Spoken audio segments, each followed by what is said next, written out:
और जिसके काबू में नहीं आती। और ये मारपीट उनके गीतों में चली गई थी। खुद लाजो गाया करती थी, मैं शहर के लड़के से शादी न करूंगी, वो बूट पहनता है और मेरी कमर पतली।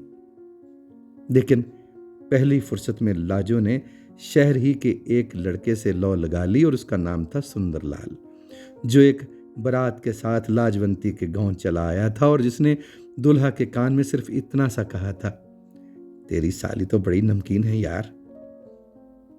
बीवी भी चटपट होगी। लाजवंती ने सुंदरलाल की इस बात को सुन लिया था, मगर वो भूल ही गई कि सुंदरलाल कितने बड़े बड़े और भद्दे से बूट पहने हुए है और उसकी अपनी कमर कितनी पतली है। और प्रभात फेरी के समय ऐसी ही बातें सुंदरलाल को याद आईं और वो यही सोचता, एक बार, सिर्फ एक बार लाजो मिल जाए तो मैं उसे सचमुच ही दिल में बसा लूं और लोगों को बता दूं, इन बेचारी औरतों के अगवा हो जाने में इनका कोई कसूर नहीं, फसादियों की हवसनाकियों का शिकार हो जाने में इनकी कोई गलती नहीं। वो समाज जो इन मासूम और बेकसूर औरतों को कबूल नहीं करता, उन्हें अपना नहीं लेता, एक गला सड़ा समाज है और इसे खत्म कर देना चाहिए। वो उन औरतों के घरों में आबाद करने की तलकीन किया करता और उन्हें ऐसा मर्तबा देने की प्रेरणा करता जो घर में किसी भी औरत, किसी भी माँ, बेटी, बहन या बीवी को दिया जाता है। फिर वो कहता, इन्हें इशारे और कनाए से भी ऐसी बातों की याद नहीं दिलानी चाहिए जो इनके साथ हुई, क्योंकि इनके दिल जख्मी हैं, वो नाजुक हैं, छुई मुई की तरह हाथ भी लगाओ तो कुम्हला जाएंगी। गोया दिल में बसाओ प्रोग्राम को अमली जामा पहनाने के लिए मोहल्ला मुल्ला शकूर की उस कमेटी ने कई प्रभात फेरियां निकाली। सुबह 4-5 बजे का वक्त उनके लिए मौजूद तरीन वक्त होता था। न लोगों का शोर, न ट्रैफिक की उलझन। रात भर चौकीदारी करने वाले कुत्ते तक बुझे हुए तनूरों में सर देकर पड़े होते थे। अपने अपने बिस्तरों में दुबके हुए लोग प्रभात फेरी वालों की आवाज़ सुनकर सिर्फ इतना कहते, ओह वही मंडली है। और फिर कभी सब्र और कभी तुनक मिजाजी से वो बाबू सुंदरलाल का प्रोपेगेंडा सुना करते। वो औरतें जो बड़ी महफूज इस पार पहुंच गई थीं, गोभी के फूलों की तरह फैली पड़ी रहती और उनके खामिद उनके पहलू में डंडलों की तरह अकड़े पड़े पड़े प्रभात फेरी के शोर पर एहतजाज करते हुए मुंह में कुछ मिनमनाते चले जाते, या कहीं कोई बच्चा थोड़ी देर के लिए आंखें खोलता और दिल में बसाओ के फरियादी और अंदोहगीन प्रोपेगेंडे को सिर्फ एक गाना समझकर फिर सो जाता। लेकिन सुबह के समय कान में पड़ा हुआ शब्द बेकार नहीं जाता। वो सारा दिन एक तकरार के साथ दिमाग में चक्कर लगाता रहता है और बाद वक्त तो इंसान उसके मानी को भी नहीं समझता, पर गुनगुनाता चला जाता है। इसी आवाज़ के घर कर जाने की बदौलत ही था कि उन्हीं दिनों जबकि मिस मर्दुला सारा भाई हिंद और पाकिस्तान के दरमियान अगवाशुदा औरतें तबादले में लाईं, तो मोहल्ला मुल्ला शकूर के कुछ आदमी उन्हें फिर से बसाने के लिए तैयार हो गए। उनके वारिस शहर से बाहर चौकी कलां पर उन्हें मिलने के लिए गए। मगविया औरतें और उनके लवाहिकीन कुछ देर एक दूसरे को देखते रहे और फिर सर झुकाए अपने अपने बर्बाद घरों को फिर से आबाद करने के काम पर चल दिए।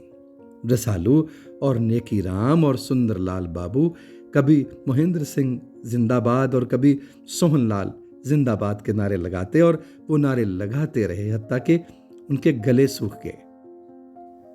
लेकिन मगविया औरतों में ऐसी भी थी जिनके शौहरों, जिनके माँ बाप, बहन और भाइयों ने उन्हें पहचानने से इनकार कर दिया था। आखिर वो मर क्यों ना गई? अपनी इफ्फत और इस्मत को बचाने के लिए उन्होंने जहर क्यों नहीं खाया? कुएं में छलांग क्यों नहीं लगाई? वो बुज़दिल थीं जो इस तरह जिंदगी से चिमटी हुई थीं। सैकड़ों हजारों औरतों ने अपनी इस्मत लुट जाने से पहले अपनी जान दे दी, लेकिन इन्हें क्या पता कि वो जिंदा रहकर किस बहादुरी से काम ले रही हैं, कैसे पथराई हुई आंखों से मौत को घूर रही हैं, ऐसी दुनिया में जहां उनके शौहर तक उन्हें नहीं पहचानते। फिर उनमें से कोई जी ही जी में अपना नाम दोहराती, सुहागवंती, सुहाग वाली, और अपने भाई को इस जम्मे गफीर में देखकर आखिरी बार इतना कहती, तू तू तू भी मुझे नहीं पहचानता बारी? मैंने तुझे गोदी में खिलाया था रे। और बहारी चिल्ला देना चाहता, फिर वो माँ बाप की तरफ देखता और माँ बाप अपने जिगर पर हाथ रख के नारायण बाबा की तरफ देखते और निहायत बेबसी के आलम में नारायण बाबा आसमान की तरफ देखता। तो दरअसल कोई हकीकत नहीं रखता और जो सिर्फ हमारी नज़र का धोखा है, जो सिर्फ एक हद है जिसके पार हमारी निगाहें काम नहीं करती। लेकिन फौजी ट्रक में मिस सारा भाई तबादले में जो औरतें लाईं, उनमें लाजो न थी। सुंदरलाल ने उम्मीदो बीम से आखिरी लड़की को ट्रक से नीचे उतरते देखा और फिर उसने बड़ी खामशी और बड़े आज़म से अपनी कमेटी की सरगर्मियों को दो चंद कर दिया। अब वो सिर्फ सुबह के समय ही प्रभात फेरी के लिए ना निकलते थे, बल्कि शाम को भी जुलूस निकालने लगे और कभी कभी एक आध छोटा मोटा जलसा भी करने लगे, जिसमें कमेटी का बूढ़ा सदर वकील काल का प्रसाद सूफी खनकारों से मिले जुले एक तकरीर कर दिया करता और रसालू एक पीकदान लिए ड्यूटी पर हमेशा मौजूद रहता। लाउड स्पीकर से अजीब तरह की आवाज़ें आती, फिर कहीं नेकी राम मुहर्रर चौकी कुछ कहने के लिए उठते, लेकिन वो जितनी भी बातें कहते और जितने भी शास्त्रों और पुराणों का हवाला देते, उतना ही अपने मकसद के खिलाफ बातें करते और यूं मैदान हाथ से जाते देखकर सुंदरलाल बाबू उठता, लेकिन वो दो फिक्रों के अलावा कुछ भी न कह पाता। उसका गला रुक जाता, उसकी आंखों से आंसू बहने लगते और रुहासा होने के कारण वो तकरीर ना कर पाता।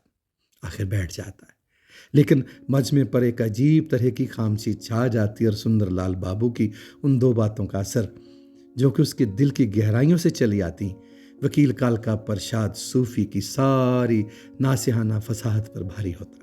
लेकिन लोग वहीं रो देते, अपने जज्बात को आसूदा कर लेते और फिर खाली उस जहन घर लौट जाते।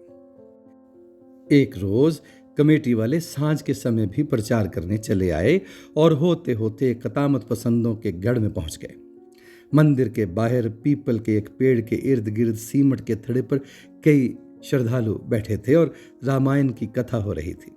नारायण बाबा रामायण का वो हिस्सा सुना रहे थे जहां एक धोबी ने अपनी धोबन को घर से निकाल दिया था और उससे कह दिया, मैं राजा रामचंद्र नहीं जो इतने साल रावण के साथ रह आने पर भी सीता को बचा लेगा। और रामचंद्र जी ने महासतवंती सीता को घर से निकाल दिया, और ऐसी हालत में जबकि वो गर्भवती थी। क्या इससे भी बढ़कर रामराज का कोई सबूत मिल सकता है? नारायण बाबा ने कहा, यह है रामराज जिसमें एक धोबी की बात को भी इतनी ही कदर की निगाह से देखा जाता है। कमेटी का जुलूस मंदिर के पास रुक चुका था और लोग रामायण की कथा और श्लोक का वर्णन सुनने के लिए ठहर चुके थे। सुंदरलाल आखिरी फिक्रे सुनते हुए कह उठा, हमें ऐसा रामराज नहीं चाहिए बाबा। चुप रहो जी, तुम कौन होते हो? खामोश। मजमे में से आवाजें आई और सुंदरलाल ने भड़कर कहा, मुझे बोलने से कोई नहीं रोक सकता। फिर मिली जुली आवाजें आई कि खामोश हो जाओ।